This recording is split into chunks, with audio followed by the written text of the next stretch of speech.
untuk urusan panjang dan pendek di dalam bacaan, saya akan persingkat saja. Urusan panjang dan pendek di dalam bacaan, kesimpulannya adalah Anda kalau sholat sendiri terserah bacaannya, mau berapa, mau rong juz, mau telung juz, monggo, karena Anda sholat sendiri. Tapi kalau Anda menjadi imam, maka harus diperhatikan. Kalau Anda menjadi imam, maka harus diperhatikan.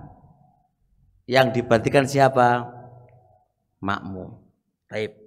Ini yang akan saya sedikit bahas, ya. Memperhatikan makmum ini juga repot. Ya memang secara kaidahnya, kalau kita sholat bersama makmum, ya kita akan perhatikan makmum. Tapi makmum yang diperhatikan gimana caranya? Mereka majmuk,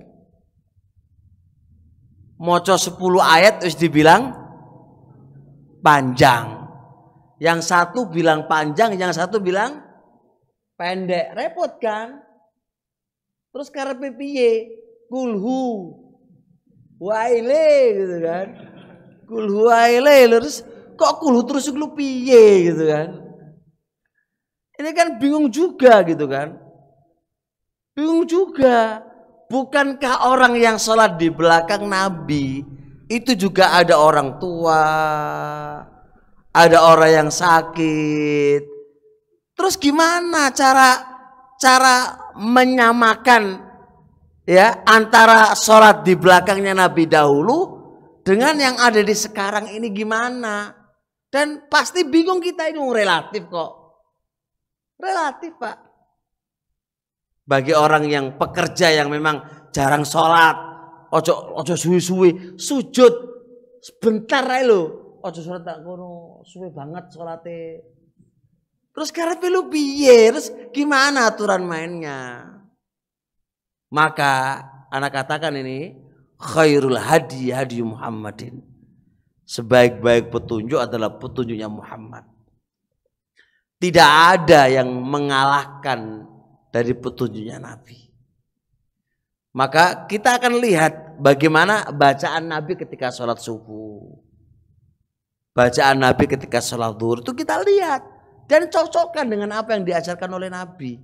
Semua yang diajarkan oleh Nabi itu adalah layak untuk umat.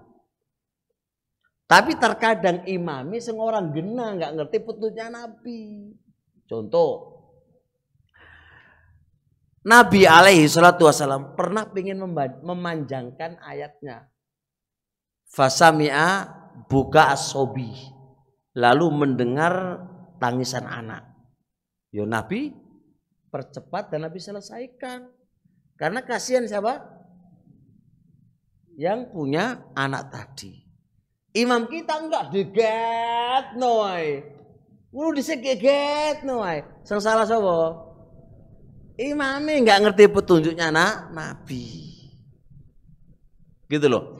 Nabi Yuna alaihi salatu wassalam ketika sholat maghrib itu mayoritas bacaan Nabi itu pendek. Walaupun terkadang Nabi itu panjang, mayoritas itu pendek. Imam kita kalau maghrib panjang, subuh pendek. Lah ini kan nggak pas toh gitu loh. Dan ini kita pengen kupas secara mendetil sebenarnya, tapi di waktu yang khusus insya Allah itu ada aturan mainnya, itu ada. Bacaan Nabi Dhuhr itu apa aja, asar itu apa. Nah, itu cocokkan. Dan ingat, ini kaidah umum, ketika ada sesuatu maslahat yang harusnya panjang, karena maslahatnya itu harus pendekkan gitu loh. Karena tuntutan maslahat gitu loh. Betul nggak? Contoh, sholat subuh misal contoh kan, memang subuh kan asalnya kan panjang tuh. Tapi ada jamaah yang kok batuk-batuk gitu kan. Tapi batuk orang gewe-gewe. Kan jamaah kan ngono. Ya sahabatku paham aja getno ae. Gitu kan. Ya macam-macam jamaah itu. Ya, gitu loh. Jadi itu semua harus dilihat lah. Maslahah dan mafsadah itu selalu diperhatikan. Tapi kita memecu kepada kaidah asal dulu.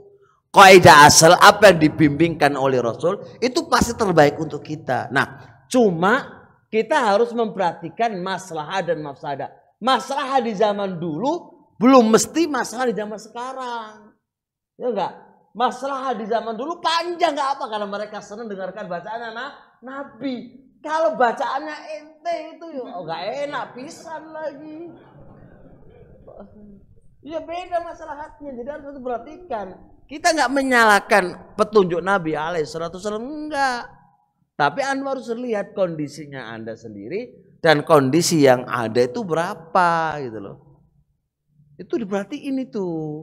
Jadi kita tetap terikat dengan petunjuk Nabi iya, tapi kita juga terikat di dalam